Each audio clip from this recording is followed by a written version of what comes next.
I cannot tell you how good it is to be back with you all this morning. I was reflecting that this is the longest time I've been away from church since Oliver was born. I have to say that I've really missed you. I've missed this, I've missed doing this together quite a bit, and I'm so glad to be here. If you haven't been here, aren't familiar with my situation, let me just say briefly, in late January I had surgery to correct a badly herniated disc in my spine, caused mostly by genetics, unfortunately, and a natural physiology that causes greater than normal wear and tear. And even more unfortunately, just 3 weeks after that, on the very day we're having an enormous event here that we've been planning for one entire year, that disc re-herniated and same time as the first, and I had to have another surgery. Now, I had known that there was a 5 to 10% chance that that would happen, but even being the overachiever that I am, I had not anticipating graduating magna cum laude from the first surgery right into the second. And I will tell you, if you're thinking of like fun things to do in spring break or the summer, like 2 spinal surgeries in a row, not recommend, one star. My recovery has been challenging. It's been steady but very slow. My pain is much less, but weakness and limited mobility have been meaningfully inhibited. And my stamina is just so low. In fact, we had a conversation this week, planning worship. Am I going to be able to stand up for 15 minutes? So Tony just turned the microphone off right at 15 minutes. But I'm plodding back to normal, and I'm bringing with me a lot of learnings that I have gained in this time. And when I say that, I want to make a distinction between having learned something in this time of trial and having been made to suffer in order to learn something. I think that's important to name. I think we can always do the former. We can choose to integrate what's happened to us in the most fruitful way we can. But I think the latter represents very bad theology. Our God is not a Zeus who zaps people with bad spinal structure to teach them patience. I don't believe that, and I would advise that you don't either, though that is up to you. But nonetheless, it is true that I have learned some things since we were last together, and I thought I would just tell you some of these things. So you don't have to have 2 spinal surgeries in order to learn them. I have learned that more than I ever wanted to know about the spongy material between our vertebrae and how important it is for it to stay in its assigned place. I have learned that the nerve that runs from your back, around your hip, down your thigh, and in the front of your shin is actually really important. It's also what makes it possible for you to lift your foot up and down, and when it no longer works quite right, certain things really become very difficult.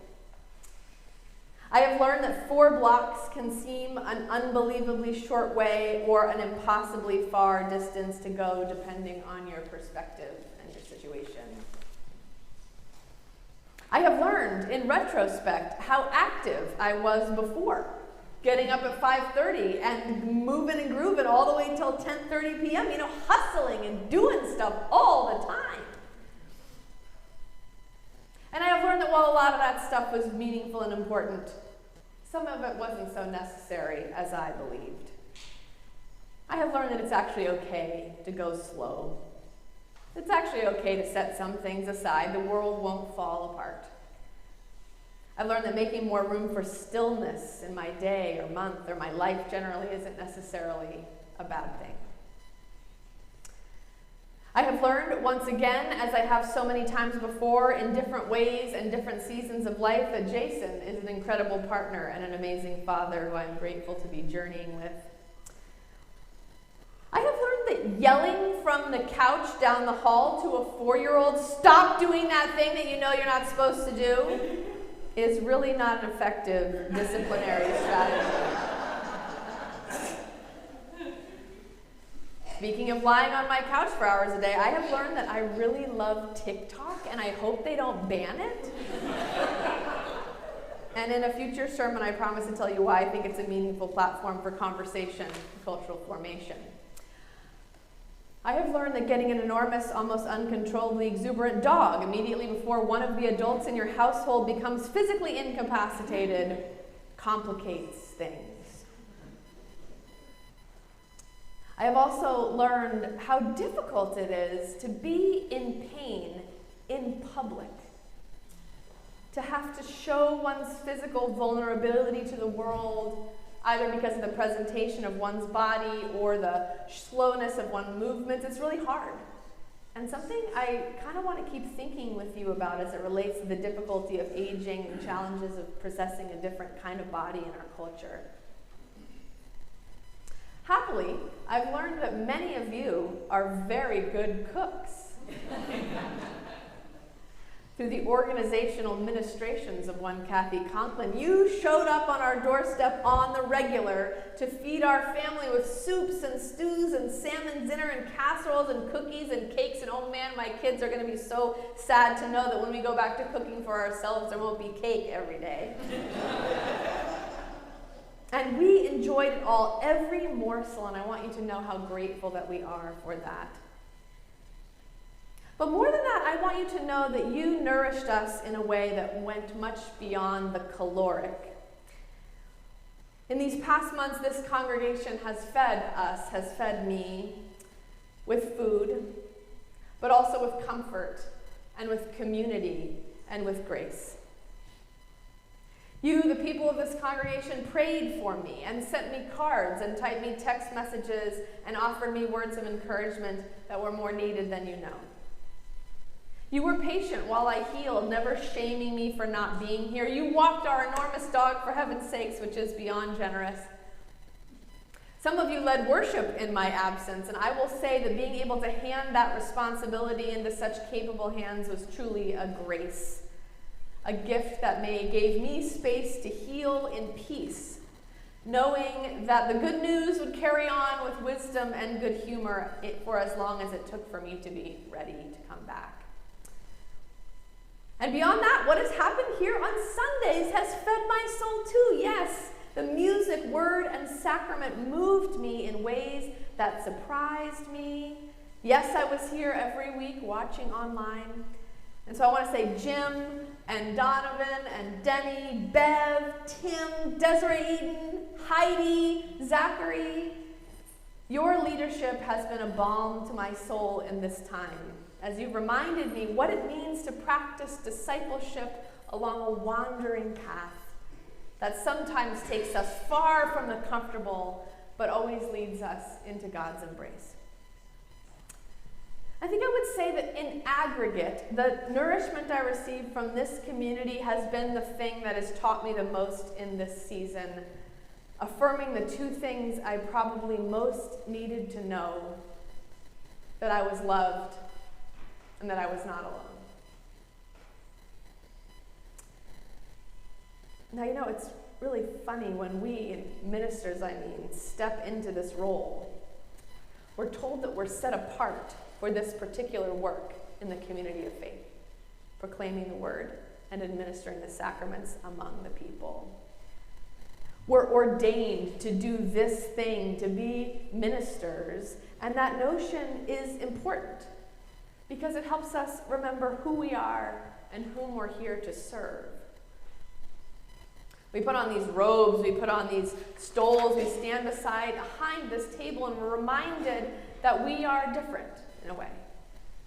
That doing our work in ways that are healthy for our community means maintaining certain boundaries and perspectives. And that is right and good. But I know that sometimes when we metabolize that message, we ministers, that idea that we're set apart, some unhelpful and really misguided assumptions kind of arise alongside of it. Like the idea that what's expected of us is to be invulnerable, to be perfect, and to be without need so that the community would not fear bringing its needs to us.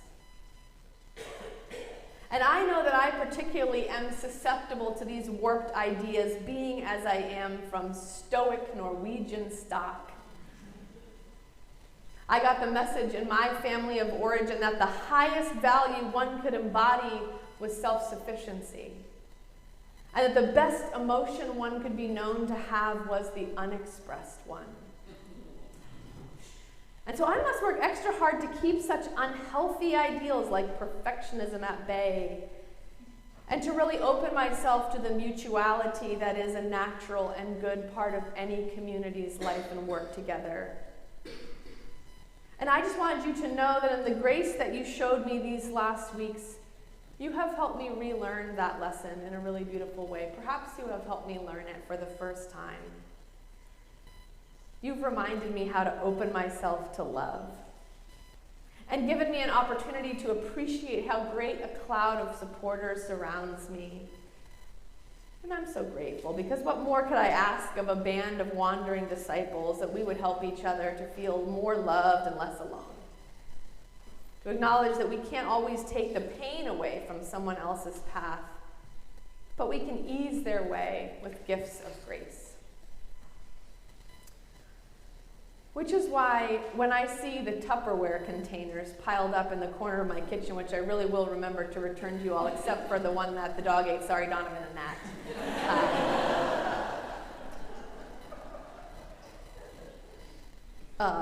When I see those Tupperware containers piled up, I think about the palms.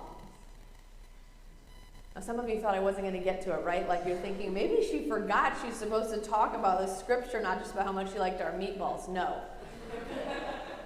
I remembered, I do. I think about the palms. And I was thinking this week as I was reflecting on this passage, I've never really felt super connected to the actual story of Palm Sunday. I love the pomp. I love the celebration.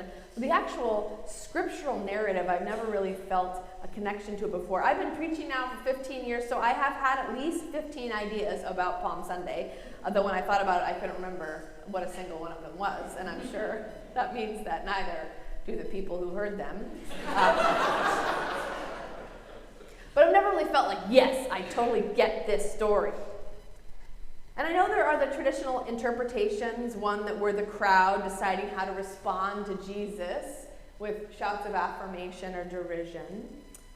Or another one that Jesus is like staging some sort of political theater entering the city at this holy time. And we're meant to like replicate or join that in some way. And I like those. I think those are good ideas. I've preached those. But I've never really felt them deep in my soul. And I finally realized that what has made me sort of uncomfortable about the way I've heard this story all this time is the assumption that the people along the road were strangers to Jesus. And I realized that just doesn't feel true to me. I think about those palms and I think about those cloaks on the road. I see expressions of love that naturally must have sprung forth from people who love Jesus. I think otherwise this whole scene doesn't make a lot of sense to me. And maybe that's a little bit out there, but it's certainly possible. We're told nearly everyone was in town for the festival. And I was thinking about when I imagine that crowd that was around him with their palms, I don't see a bunch of anonymous faces. I see the face of the father of the epileptic son who was healed. I see the woman whose issue of blood was resolved. I see the cousin of the blind man and the sister of the leper. I see the deaf one, the mother-in-law with the fever. I see Mary and Martha and the Samaritan woman, a group of friends who found their hungry bellies filled by 2 loaves and 5 fish, and their hungry hearts filled with the truth that the peacemakers will be blessed in the end, at least. And maybe there were some strangers there on the road to Jerusalem, but certainly they were ones who had heard of Jesus and his work, and who had known in him a message of hope that lit their soul on fire. I see them all. I see them all there, and I see that they loved him. And also that they knew where he was going. That's really clear in John's version if you read it through. Jesus had just raised Lazarus from the dead, and the authorities were on to him. Everyone knew that if Jesus came to the city, it wouldn't be long until the powers that be got him. They all knew that Jesus would suffer for what he did and for what he represented, and they couldn't change that when they saw him coming down the road. But they could ease the way. They could remind him that he was loved and that he wasn't alone. And through that lens, I can see that it's the most natural impulse in the world to sing him a song as he went, Hosanna. To get him a donkey so he didn't have to tire himself out walking the last few miles, to throw whatever they had on the road so that the beast's footfalls were soft as can be. The palms were acts of love, lining Jesus' path to the cross, and I see that he received them with grace. And I remember that the whole point of the incarnation is that we would know how much we are loved by God, and that we are not alone in this human life, difficult as it may be. The whole point of the incarnation is that we would be so secure in our awareness of God's love for us that we would willingly pour ourselves out in return, in love for God and for one another and for ourselves, in a circle of mutuality so profound that it would change the world. We receive it and we give it. And in the days to come, we watch what God is willing to do for us, and hopefully that fills us up with a sense of belovedness and accompaniment that allows us to ease the journey of one another. I think this is the basis not only for our own faith, but the good word that sits at the center of our community and also at the center of our work for justice and our work with anti-racism, a work towards inclusion and welcome, the idea that we are loved, and so share that gift. I hope we are blessed in some way by the steps that we take on the journey this week, and that in some way that story renews us for the work of giving ourselves away. So I offer blessings to you and all my thanks as we take these steps together and give praise to God, who is always by our side.